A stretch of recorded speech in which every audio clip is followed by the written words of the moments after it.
Hello everyone, welcome to JRS Mantra. आज हम लोग SSC JEE एग्ज़ाम पैटर्न के हिसाब से सर्वेइंग के सिलेबस का पूरा डिस्कस करेंगे। ठीक है, हाँ, इस लेक्चर से आपको इस बात को समझ आ जाएगा कि अगर आप SSC JEE एग्ज़ाम की तैयारी करना चाहते हैं तो उसमें दो एग्ज़ाम होते हैं, एक प्रीलिम्स होते हैं और दूसरा मेंस होते हैं। ठीक है ना, तो दोनों में ही आपको सिविल इंजीनियरिंग पेपर पढ़ना पड़ता है। ठीक है ना, हाँ, प्रीलिम्स में ऑब्जेक्टिव टाइप्स होते हैं और मेंस में आपको सब्जेक्टिव होता है, जिसको पेपर और पेन पर लिखना होता है, यानी बोल सकते हैं कि उसको रिटेन एग्ज़ाम बोल सकते हैं। ठीक है ना, हाँ, और दोनों में आपको सिविल इंजीनियरिंग पेपर पढ़ना पड़ता है।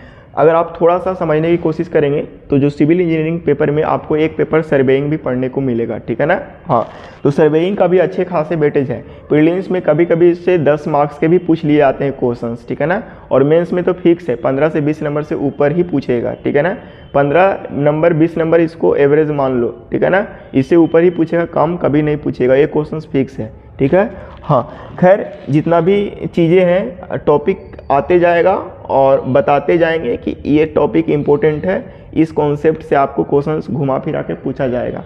ठीक है, हाँ, पहले तो हम ये देख लेते हैं कि जो सर्वेइंग है उसमें कौन कौन सा यूनिट आपको SSC JEE के हिसाब से पढ़ना है। ठीक है, हाँ, तो आप लोग हेडिंग बनाइएगा सर्वेइंग।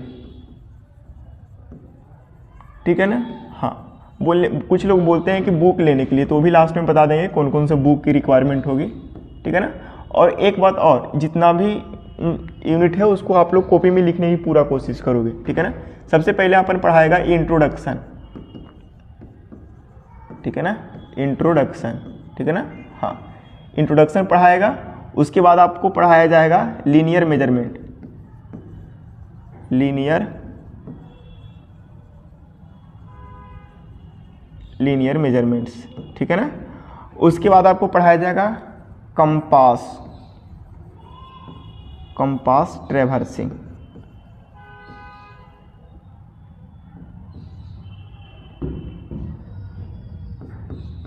ठीक है ना, एक स्पेशल ट्रैवर्स के नाम से पढ़ाया जाएगा। ठीक है ना, ठीक है ना, ट्रैवर्सिंग करके एक यूनिट आपको और पढ़ाया जाएगा, आपको थियोडोलाइट। ठीक है ना, उसके बाद और एक टॉपिक पढ़ाया जाएगा जिसका नाम है टैक्योमीटर। ठीक है ना, देखिए जब थियोडोलाइट टैक्योमीटर से पढ़ाया जाएगा तो इसी के साथ आपको लेबलिंग भी पढ़ा दिया जाएगा। ठीक है ना, लेबलिंग पढ़ाया जाएगा। ठीक है, उसके बाद लेबलिंग के साथ ही आपको इसी के साथ आपको कंटूरिंग पढ़ा दिया जाएगा। ठीक है ना, लेबलिंग और कंटूरिंग दोनों साथ साथ पढ़ाया जाता है। ठीक है ना, उसके बाद आपको और भी टॉपिक्स हैं, एक है कर्व एक टॉपिक है जो कि आपको हाईवे में भी मिलेगा और बेसिक सर्वे एडवांस सर्वे में भी मिलता था। यहाँ पे हम लोग SSC JEE के हिसाब से पढ़ रहे हैं तो सर्वे में भी आपको कर्व मिलता है। कर्व एक खतरनाक यूनिट माना जाता है। ठीक है, हालांकि और भी यूनिट खतरनाक है जिसको बताया जाएगा यहाँ पे चैप्टर चालू होने के बाद। ठीक है ना, उसके बाद अभी और भी आपको यहाँ पे टॉपिक्स पढ़ने को मिलेगा जिसका नाम है एरिया एंड वॉल्यूम मेजरमेंट।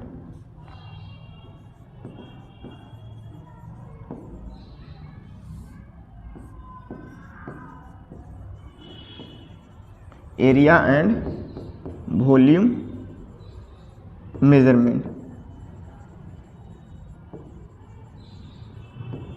ठीक है ना, एक टॉपिक और आपको पढ़ाया जाएगा यहाँ पे जिसका नाम है आपको प्लेन टेबल सर्वेइंग।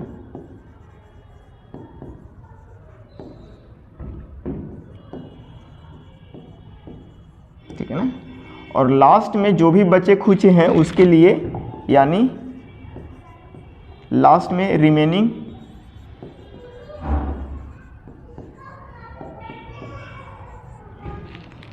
रिमेनिंग जो टॉपिक्स हैं जो लगता है कि और भी एग्ज़ाम या SSC JEE एग्ज़ाम के हिसाब से वो यहाँ पे देना चाहिए या पढ़ाना चाहिए, तो वो टॉपिक भी यहाँ पे आप लोग को कवर कराया जाएगा। ठीक है ना, हाँ, थोड़ा सा यहाँ पे बात कर लेते हैं हम लोग कि ये जो इंट्रोडक्शन तो हो गया, अब यहाँ पे इसकी थोड़ा सा हम बात कर लेते हैं कि ये जो सर्वेइंग है, सर्वेइंग दोनों ही एग्ज़ाम में आते हैं। मतलब SSC JEE का अगर देखा जाए SSC JEE अगर एसएससी जेई एग्ज़ाम है तो इसमें 2 एग्ज़ाम होते हैं, ठीक है ना, एक होता है प्री और एक होता है मेंस, ठीक है ना। ये पूरा सब्जेक्टिव ऑब्जेक्टिव टाइप होता है और ये आपको मिलेगा पूरा का पूरा सब्जेक्टिव मिलेगा, ठीक है ना। हाँ, तो ये जो आपको ऑब्जेक्टिव मिलेगा, यहाँ से सर्वे का जो वेटेज है इस टॉपिक का, इस सब्जेक्ट का जो वेटेज है वो देखो, वेटेज तो कभी कोई फिक्स नहीं रहता है, ठीक है ना, वो डिपेंड करता है कैसा कैसा क्वेश्चन सेट किया गया, कौन कौन से सब्जेक्ट से क्वेश्चन उठाया गया।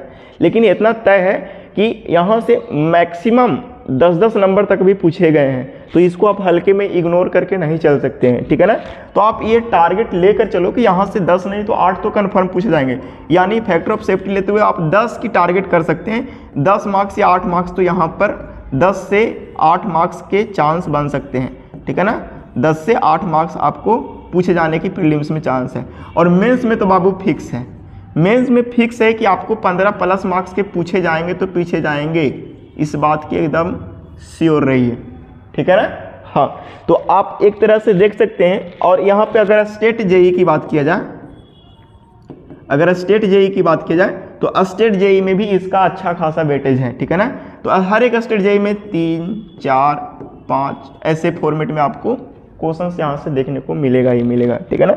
तो ओवरऑल हम बोल सकते हैं कि अगर आपने सिविल इंजीनियरिंग पढ़ रहा है और सर्वे को बढ़िया से कमांड नहीं किया है और एग्ज़ाम देने की कोशिश कर रहा है, तो पहले क्या करो कि पेपर को पढ़ लो, ठीक है, उसके बाद एग्ज़ाम देने की सोचना, ठीक है। हाँ, चूँकि यही जान रहा है कि हर एक बार आना ही आना है, ठीक है, तो काहे उसको दुख को दर्द बनाए, ठीक है। हाँ, तो सबसे पहला हम इंट्रोडक्शन आज स्टार्ट करते हैं और इसमें हम लोग पिन पॉइंटेड स्टडी करेंगे, ऐसा नहीं कि पूरा हम थ्योरी लिखाएंगे, ऐसा नहीं। तो हम सबसे पहले स्टार्ट करते हैं सर्वेइंग का। कभी कभी एग्जाम में ना सर्वेइंग का डिफिनेशन से पूछ लिया जाता है, ठीक है ना। स्टार्ट कर देते हैं इंट्रोडक्शन। इंट्रोडक्शन में जो सबसे पहले अपन कवर करेगा उसका नाम है बेसिक ऑफ सर्वेइंग, ठीक है ना। सर्वेइंग पढ़ने के लिए आपको क्या क्या चीज़ बेसिक टर्म के बारे में आपको जानना बहुत ज़रूरी होता है, कौन कौन से बेसिक इन्फॉर्मेशन आपको पहले से पता होना चाहिए, ठीक है। हाँ, तो थोड़ा बहुत आप लोग अगर समझना चालू करेंगे तो ये बोलेंगे कि सर्वेइंग में जो काम किए जाते हैं या तो अर्थ के सरफेस पर करेंगे, या तो अर्थ के सरफेस के ऊपर करेंगे, या तो अर्थ के सरफेस के नीचे करेंगे। लेकिन एज ए सिविल इंजीनियर या बोल सकते हैं कि ज़्यादातर मैक्सिमम जो काम होते हैं अर्थ के सरफेस के ऊपर ही होते हैं, यानी अर्थ के सरफेस पर ही होता है, ठीक है।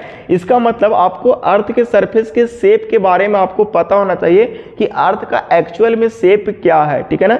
बचपन में बहुत सारे लोगों को कन्फ्यूजन होता होगा कि अर्थ का शेप गोलाकार है, अर्थ का शेप अंडाकार है, अर्थ का शेप चपटाकार है, अलग अलग तरह के लोगों अपने थॉट के अनुसार बताते थे, ठीक है ना। हाँ, तो यहाँ पे हम लोग आज जानेंगे, डिसाइड कर लेंगे कि अर्थ का जो ओरिजिनल शेप है उस शेप को हम लोग क्या बोलते हैं। तो इसके लिए हम लोग अपने मन से कोई थेसिस, कोई लॉजिक नहीं लगाएंगे, जो सर्वे ऑफ इंडिया ने बताया है उसके अकॉर्डिंग हम लोग बात करेंगे, ठीक है ना। हाँ, तो देखो सर्वे ऑफ इंडिया ने अर्थ के शेप को डिसाइड करने के लिए survey of India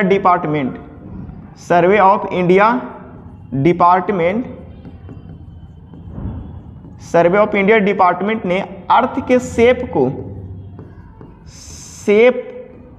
of earth को डिसाइड करने के लिए कुछ टीम तैयार की और उस टीम को बोला कि जाकर के आप लोग जाइए और अर्थ के शेप के बारे में कुछ इन्फॉर्मेशन पता करके लाइए, ठीक है ना। तो एक ऐसा टीम तैयार किया जिन्होंने गया और जा करके उन्होंने बताया कि अर्थ का शेप होता है वो ओबलेट शेप होता है, OBLATE, ओबलेट शेप, ठीक है ना। उसके बाद जो एक और टीम तैयार किया तो उन्होंने बोला कि इलिप्सॉइड शेप होता है, इलिप्सॉइड शेप का होता है। एक टीम उनको ये बताया कि अर्थ का जो शेप होता है कोई ओवलेट हो गया, एक होता है ओवलॉइड शेप होता है, OVAL ओवलॉइड, ठीक है ना, ओवलॉइड शेप होता है।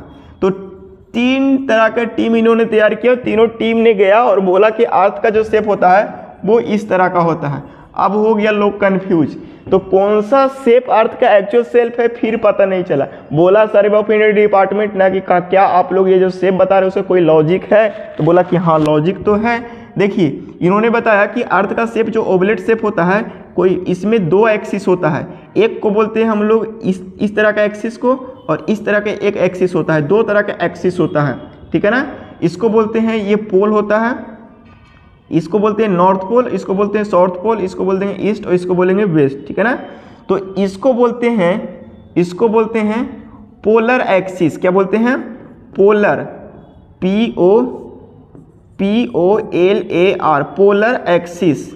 और इसको हम लोग बोलते हैं इक्विटोरियल एक्सिस, इक्विटोरियल एक्सिस। तो ये इन्होंने बोला कि दो एक्सिस होते हैं, एक होते हैं पोलर एक्सिस और एक होते हैं इक्विटोरियल एक्सिस, और ये दोनों को मिला करके एक शेप बनता है जिसको बोलते हैं ओवलेट शेप। तो एक एक्सिस बड़ा होगा और एक एक्सिस छोटा होगा, और ये दोनों एक्सिस के जो बड़ा और छोटा का जो डिफरेंस होगा वो हो जाएगा कितना? 43.5 किलोमीटर का, 43.5 किलोमीटर का डिफरेंस होगा। कितना किलोमीटर का डिफरेंस होगा बाबू?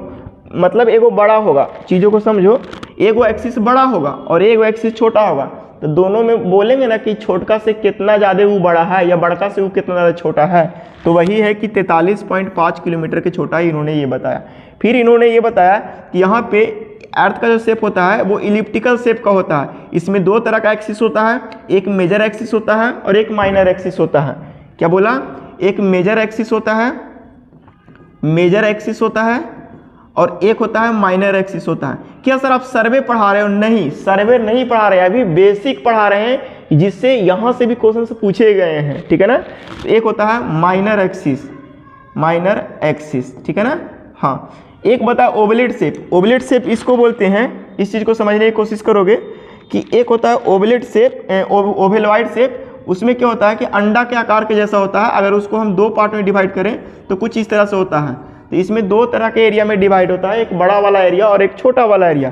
तो इस एरिया को बोलेंगे मेजर एरिया और इस वाला को बोलेंगे माइनर एरिया, ठीक है ना, ऐसा, ठीक है। तो इन्होंने अलग अलग बताया, लेकिन इसका कोई सोचा कि आप ये ओवेलेट से बोल रहे हैं, एलिप्सॉइड से बोल रहे हैं, ओवेलॉइड से बोल रहे हैं, कौन सा एक्सेप्टेड है? तीनों का तीनों या चारों का चारों, सबका थेसिस सही है, सब अपने प्रूफ के साथ बता रहे हैं। तो सर्वे ऑफ इंडिया ने डिसाइड किया कि अर्थ का शेप आज के बाद जो अर्थ का ओरिजिनल शेप है ना वही शेप रहेगा। तो सर उसका नाम बता दो, उस शेप का क्या है? तो उन्होंने बोला कि अर्थ का जो शेप होता है वो जियोइड शेप होता है। क्या होता है? जियोइड शेप होता है। तो याद रखिएगा, आपसे कोई भी पूछेगा कि बताओ शेप ऑफ अर्थ, क्या बताएगा? Shape of earth, shape of earth. तो आप लोग को क्या बोलना है? तो सर शेप ऑफ अर्थ जो होता है वो जियोइड शेप होता है, GEOID, ठीक है ना। हाँ, और यही शेप के कंसीडर करके हम लोग सर्वे वर्क करेंगे। लेकिन हम लोग ठहरे इंजीनियर, तो कैलकुलेशन को आसान पर हम लोग फोकस करेंगे, क्योंकि हम लोग कंपटीशन में मूव कर गए हैं। जब तक नहीं आपकी कैलकुलेशन शार्प होगा, जब तक नहीं आपको कैलकुलेशन फास्ट होगा, तब तक आप मतलब क्वेश्चंस को कम टाइम में मतलब सोल्व कर ही नहीं सकते। तो उस चीज़ पर फोकस करेंगे। तो हम लोग कैलकुलेशन को आसान बनाने के लिए हम लोग अर्थ के शेप का शेप, बट यहाँ पे लिखेंगे, यहाँ पे रिमार्क करके, बट कैलकुलेशन पर्पस, बट क्या लिखेंगे बाबू? Calculation purpose, calculation point of view बोल सकते हैं, कैलकुलेशन पर्पस के हिसाब से शेप ऑफ अर्थ जो हम लोग करेंगे कंसीडर्ड एज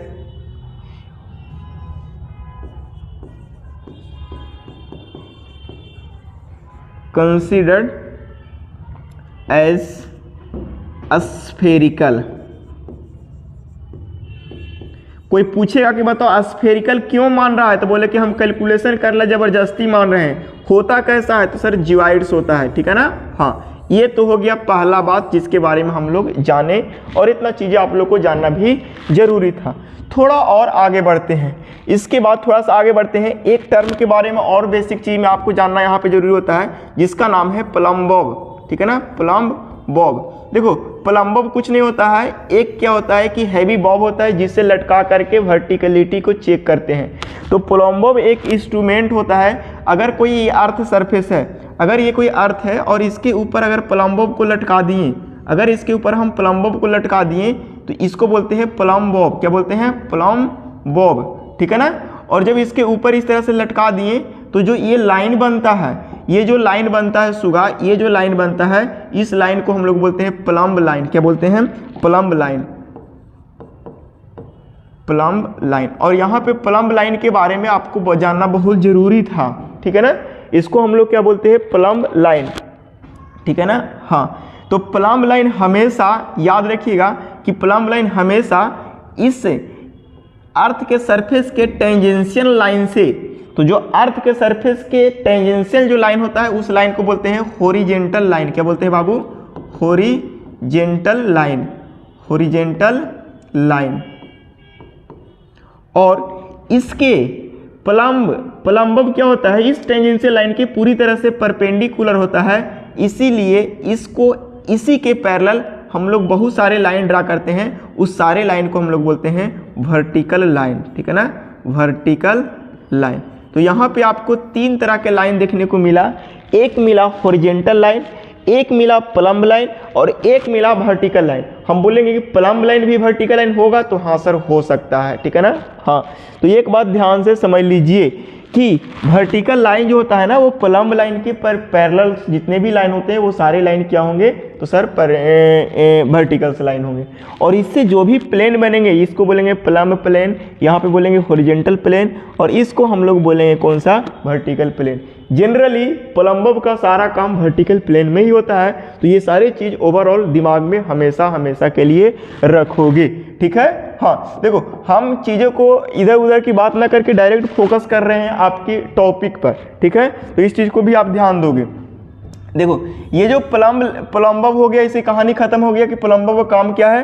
तो सर सीधा सीधी काम होता है कि वर्टिकलिटी को चेक करने के लिए। लेकिन यहाँ पे अगर थोड़ा सा बात करेंगे, यहीं पे थोड़ा सा बात कर लेंगे कि अर्थ जो होता है, अर्थ का जो सरफेस होता है, अर्थ का सरफेस, अर्थ का, या बोल सकते हैं surface of earth, surface of अर्थ।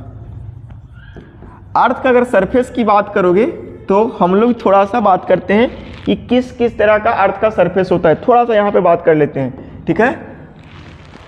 देखिए अर्थ का जो सरफेस होता है, देखिए ये वाला ये अर्थ का सरफेस है। चीज़ों को बड़े बारीकी से समझने की कोशिश करोगे, ये 2 अर्थ का सरफेस है और हम लोग कंसीडर कर रहे हैं, ठीक है ना।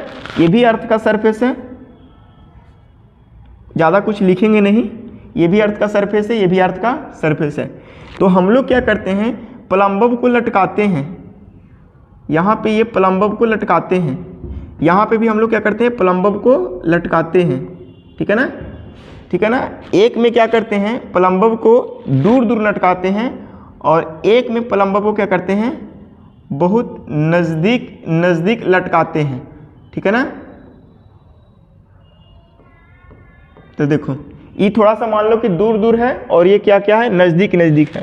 तो जब नज़दीक नज़दीक प्लम्ब को लटकाते हैं तो हमको ऐसा लगता है, हमको ऐसा लगता है कि ये दोनों प्लम्ब लाइन जो है ना, ये दोनों प्लम्ब लाइन जो है ना, वो दोनों एक दूसरे को क्या हो गया?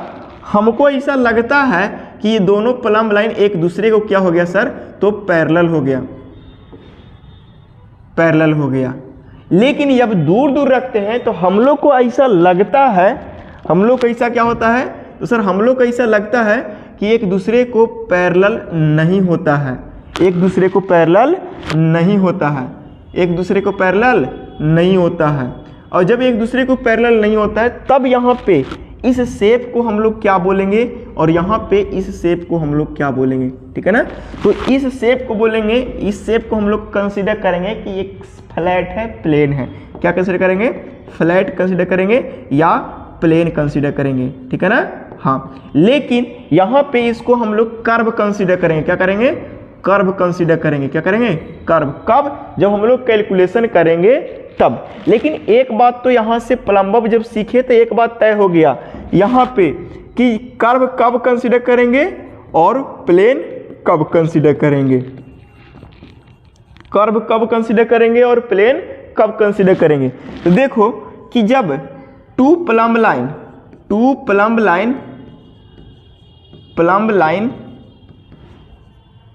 आर पैरेलल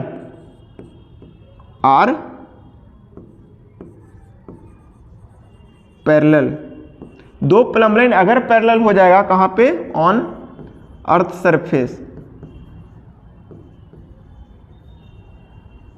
तब हम लोग क्या कंसीडर करेंगे, तो सर पैरेलल हो जाएगा तब हम लोग उसको प्लेन कंसीडर करेंगे। क्या कंसीडर करेंगे, प्लेन, ठीक है ना। लेकिन वही चीज अगर पैरेलल नहीं होगा, दो प्लम्ब लाइन कहीं ना कहीं आपको इंटरसेक्ट कर रहा है, तब हम समझेंगे कि हम उस सरफेस को कैसा कंसीडर करेंगे, तो सर कर्व करेंगे। तो लिखेंगे टू प्लम्ब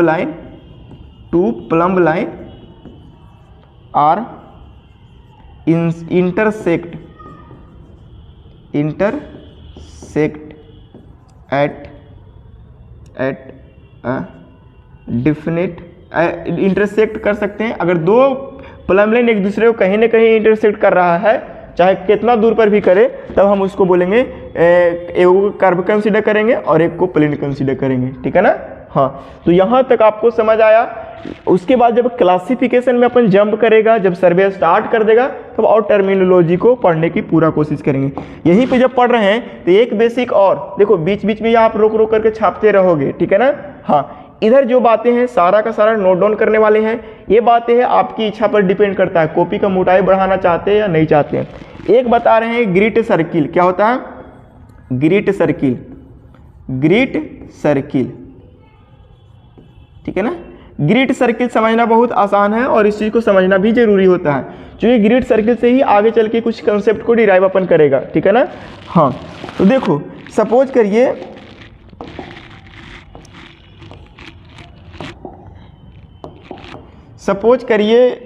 रुक जाओ,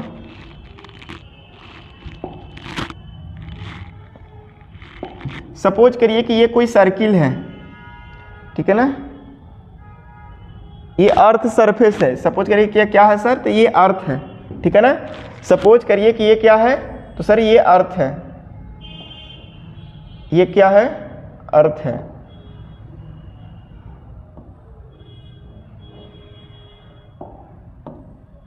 ये क्या है बाबू, अर्थ है।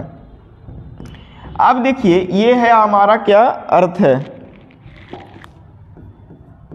ठीक है ना, अर्थ है।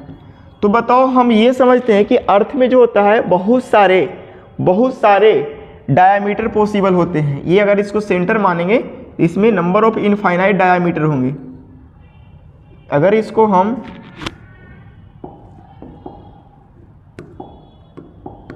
अर्थ सरफेस अर्थ माने, तो इसमें नंबर ऑफ इनफाइनाइट डायामीटर होंगे। कितना होंगे बाबू, इनफाइनाइट डायामीटर होंगे जो सेंटर से पास होंगे। ऐसा मान लो, देखो इसको मान लो कि कहाँ से पास हो रहा है, सेंटर से पास हो रहा है सब, ठीक है ना। हाँ, इनफाइनाइट डायामीटर होंगे जो कहाँ से पास करेंगे, सेंटर से पास करेंगे। तो वही बोला जाता है कि अर्थ के जो डायामीटर से जो सर्किल पास करेगा ना, उसी को हम लोग बोलते हैं ग्रिट सर्किल। क्या बोलते हैं बाबू, ग्रिट सर्किल। तो अर्थ के जो मैक्सिमम, जो बड़ा से बड़ा डायामीटर जो हम लोग पॉसिबल हो सकता है, तो उस सर्किल को हम लोग बोलेंगे ग्रिट सर्किल। तो बताओ कितने डायामीटर है, तो सर बहुत मनी डायामीटर है। कितने डायामीटर है, तो सर बहुत मनी डायामीटर है। कितना मनी डायामीटर है बाबू, तो बहुत सारा डायामीटर है, तो बहुत मनी आपको ग्रिट सर्किल आपको दिखाई पड़ेगा। तो यही बोला जाता है कि ग्रिट सर्किल जो होता है इनफाइनाइट होता है अर्थ में, ठीक है ना। तो बोलेंगे कि infinite number of great circle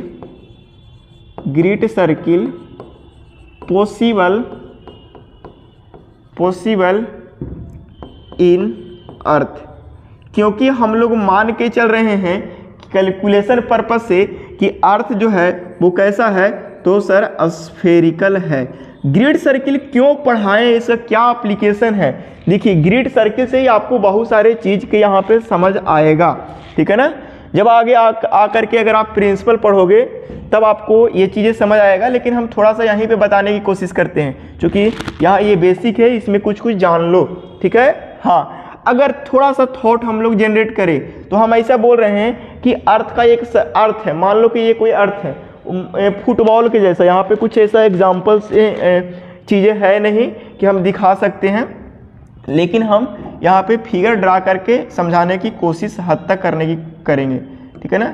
suppose करिए कि ये वाला अर्थ है, ये वाला क्या है, अर्थ है, अर्थ का आधा भाग है, ठीक है। अगर इस पर आप ट्रायंगल बनाओगे, अगर इस पर आप ट्रायंगल बनाओगे तो क्या होगा, तो सर ये जो ट्रायंगल बनेगा वो कहीं ना कहीं ये वाला सर्किल से कटने के बाद ही बनेगा। तो ये वाला जो लाइन हुआ ग्रिड लाइन, ये जो हुआ ग्रिड लाइन, और इसे जो सर्किल बनेगा उसको बोलेंगे ग्रिड सर्किल। तो जो ग्रिड सर्किल से जो ट्रायंगल बनेगा, जो ग्रिड सर्किल का इंटरसेक्शन से जो ट्रायंगल बनेगा, इस ट्रायंगल को हम लोग बोलते हैं स्फेरिकल ट्रायंगल। क्या बोलते हैं बाबू, स्फेरिकल ट्रायंगल। तो आप लोग बोलो, ऐसा बोल सकते हो कि जो स्फेरिकल ट्रायंगल बनता है वो ग्रिड सर्किल के काची से बनता है बाबू, तो सर इंटरसेक्शन से बनता है। काची से बनता है, इंटरसेक्शन से बनता है। देखो किसी मैनर में, इस मैनर में अगर ग्रिड सर्किल अगर ऐसे जाकर के यहाँ से कटा, ये वाला यहाँ से कटा, ये वाला यहाँ से कटा, ये वाला यहाँ से कटा, तो यहाँ पे ये जो बनेगा इसको हम लोग बोलते हैं ग्रिड सर्किल का इंटरसेक्शन। देखो यहाँ पे कटा, यहाँ पे कटा और यहाँ पे कटा, तो यहाँ पे एक ट्रायंगल बन रहा है। क्या पूरी तरह से बन रहा है, एक ट्रायंगल जैसा है, नहीं सर तरीके से गोल है, कर्व जैसा है, इसीलिए इसको हम लोग बोलते हैं स्फेरिकल ट्रायंगल। एक चीज बार बार आपको सताएगा, प्लेन ट्रायंगल। क्या बताएगा बाबू, प्लेन ट्रायंगल। प्लेन ट्रायंगल क्या होता है कि अगर मान लीजिए कि कोई ये अर्थ का सरफेस है, ये अर्थ का सरफेस है और बहुत बड़ा हम कंसीडर कर रहे हैं। क्या कर रहे हैं, बहुत बड़ा हम कंसीडर कर रहे हैं अर्थ का सरफेस को। तो वहाँ पे हम लोग जो ट्रायंगल देखने को मिलेगा वो ट्रायंगल मिलेगा इस तरह से फ्लैट मिलेगा। क्या मिलेगा, फ्लैट मिलेगा। तो इस ट्रायंगल को हम लोग बोलते हैं प्लेन ट्रायंगल, ठीक है ना। हाँ, तो यहाँ पे दोनों ट्रायंगल में थोड़ा थोड़ा डिफरेंस समझ आना चाहिए, और इसके सारे प्रॉपर्टीज़ को हम नेक्स्ट लेक्चर में कवर करेंगे, ठीक है ना। हाँ, तो एक चीज़ तो आपको समझ आ गया सर कि यहाँ पे अर्थ के सरफेस का कंसीडर हो पा रहा है, यहाँ के अर्थ के सरफेस का जो कर्व है उसका कंसीडर नहीं हो पा रहा है, जबरदस्ती प्लेन मान के हम सारा कुछ कर रहे हैं। तो ये सारे चीज़ हम लोग समझने की पूरा कोशिश करेंगे। अभी तक तो हम लोग दो चीज़ सीखे, एक स्फेरिकल ट्रायंगल और एक देखे प्लेन ट्रायंगल। कैसे बनता है स्फेरिकल ट्रायंगल, तो ग्रिड सर्किल के इंटरसेक्शन से बनता है स्फेरिकल ट्रायंगल, और प्लेन ट्रायंगल प्लेन लाइन से किसी पर्टिकुलर प्लेन में जो ट्रायंगल ड्रा करेगा उसको बोलते हैं प्लेन ट्रायंगल, ठीक है ना।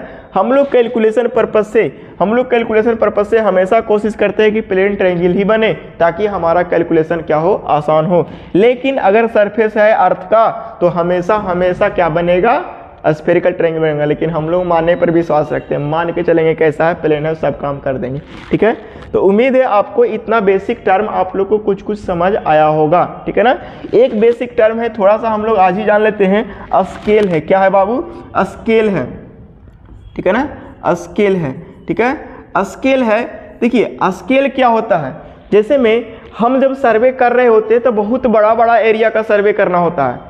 जब हम सर्वे कर रहे होते हैं तो बहुत बड़ा एरिया का सर्वे करना होता है, बहुत बड़ा क्षेत्र का सर्वे करना होता है, और उतना बड़ा को हम लोग को ड्राइंग शीट में रिप्रेजेंट करना होता है।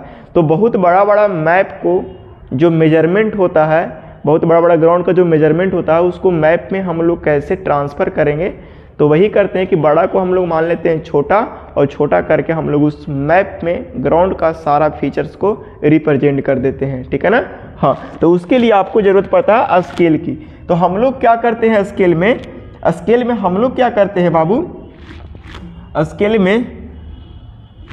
में हम लोग ये करते हैं कि जैसे मान लीजिए कि ये कोई ग्राउंड है, तो ग्राउंड पर बहुत बड़ा ये एरिया है, और हमने स्टेशन ए से स्टेशन बी का माने कि एक स्टेशन ए है, दूसरा स्टेशन क्या है, बी है। तो ए से बी का जो डिस्टेंस है वो 100 किलोमीटर है। तो इसको मैप पर हमको शो करना है। ये तो ग्राउंड की बात है। अगर इसको मेजरमेंट किया किसी भी इंस्ट्रूमेंट से, अभी हम बात नहीं कर रहे हैं, तो अगर आपको जो मैप है इसको ग्राउंड पर, सॉरी ये ग्राउंड है और इसको मैप पर लाने की कोशिश कर रहे हैं, तो आपको क्या करना होगा, इतना बड़ा तो मैप रहेगा ही नहीं, इतना बड़ा ड्राइंग शीट तो रहेगा ही नहीं, तब उसको हम लोग क्या करना होगा, ऐसा कुछ मानना होगा कि 100 किलोमीटर को हम लोग छोटा करना की कोशिश करते हैं। क्या करने की कोशिश करते हैं, स्मॉल करने की कोशिश करते हैं। तो हम लोग क्या करते हैं, कुछ मान लेते हैं कि 1 किलोमीटर बराबर 1 सेंटीमीटर, 1 किलोमीटर बराबर क्या मान लेते हैं, 1 सेंटीमीटर, ठीक है ना। हाँ, तो यहाँ पे उसी को हम लोग क्या करते हैं, पेपर या शीट में उस चीज़ को रिप्रेजेंट कर देते हैं और बोलते हैं कि 1 सेंटीमीटर जो है वो मैप का, मेरे एक बात ध्यान दीजिएगा, 1 सेंटीमीटर जो मैप का है वो ग्राउंड का 1 किलोमीटर को दिखा रहा है। और ऐसे करके यहाँ पे हम लोग क्या करते हैं, इसके अनुसार हम लोग क्या कर लेते हैं, 100 सेंटीमीटर की लाइन को यहाँ पे दिखा देते हैं, ठीक है। हाँ, यानी स्टेशन ए हो गया, स्टेशन बी हो गया, और इसी को हम लोग बोलते हैं स्केल। क्या बोलते हैं, स्केल। यहाँ पे स्केल की कितना कितना है, तो 1 centimetre is equal to 1 kilometre का रिप्रेजेंट किया। तो स्केल क्या है, एक रेशियो होता है। स्केल क्या होता है बाबू, एक रेशियो होता है। किसका किसका रेशियो होता है सर, तो map distance, map distance, distance to the ground distance. किस डिस्टेंस का, GROUND, ग्राउंड डिस्टेंस, ठीक है ना। हाँ, तो मैप डिस्टेंस से ग्राउंड डिस्टेंस का क्या होता है, एक रेशियो होता है, उसको हम लोग क्या बोलते हैं, स्केल बोलते हैं, ठीक है। हाँ, तो एक बात ध्यान दे लो, यहाँ पे अगर मैप डिस्टेंस बोलेंगे तो 1 सेंटीमीटर है, यहाँ पे ग्राउंड डिस्टेंस बोलेंगे तो सर 1 किलोमीटर है, तो यही इसका क्या हो गया सर, स्केल हो गया। लेकिन लेकिन लेकिन हम लोग ऐसा चाहते हैं, हम लोग ऐसा चाहते हैं, ये चीज़ समझाने के लिए सिर्फ लिखे थे, हम लोग ऐसा चाहते हैं कि यूनिट ऐसा भी ना रहे, हम लोग का यूनिट जो रहे वो कुछ और चेंज हो जाए। तो हम चाहते हैं कि इसको सेम यूनिट में लाने की कोशिश करते हैं। हमारी चाहत है सेम यूनिट में लाना। किस यूनिट में लाना, सेम यूनिट में लाना हमारी चाहत है। तो हम क्या करेंगे, 1 सेंटीमीटर को 1 सेंटीमीटर ही रखेंगे और ई वाला को हम क्या कर देंगे, 1 किलोमीटर के पहले मीटर में बदलेंगे। तो 1 किलोमीटर बराबर होता है 1000 मीटर, और मीटर को फिर से हम सेंटीमीटर में बदल देंगे तो हम बोलेंगे कि सर 1 मीटर बराबर होता है 100 सेंटीमीटर। इसका मतलब ये पूरा का पूरा डाटा सेंटीमीटर में आ गया।